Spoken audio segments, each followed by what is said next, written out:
Yarrabah residents are celebrating the release of a book which highlights their struggle for freedom and equal rights. Cairns author Barbara Miller has investigated past wrongs by telling the story of some of the town's greatest leaders. Barbara Miller's book explores human rights abuses against the Far North's Indigenous people. She says the Yarrabah community's strength through a time of historic change inspired her to write The Dying Days of Segregation.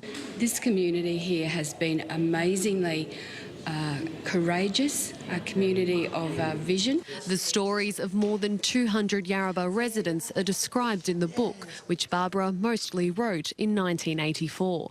That's when the Queensland Aborigines Act was coming to an end after 100 years. Aboriginal people had to have permission to get married, they had to have permission to leave a reserve, they had to have permission to live there. Indigenous Australians also couldn't leave an inheritance to their children.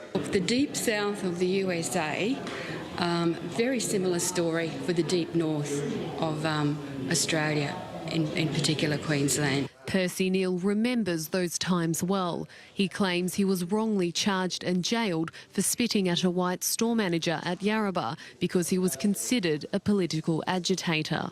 Especially a lot of people in my mind, remember at that time, and my dad was on the council at that time. I was on there just before that, but I ran into a bit of difficulty. Residents say the book highlights their successes despite years of disadvantage. As an Indigenous community, we've come a long way, but in saying that, I think there's still a long way to go. Brianna Piazza, 7 News.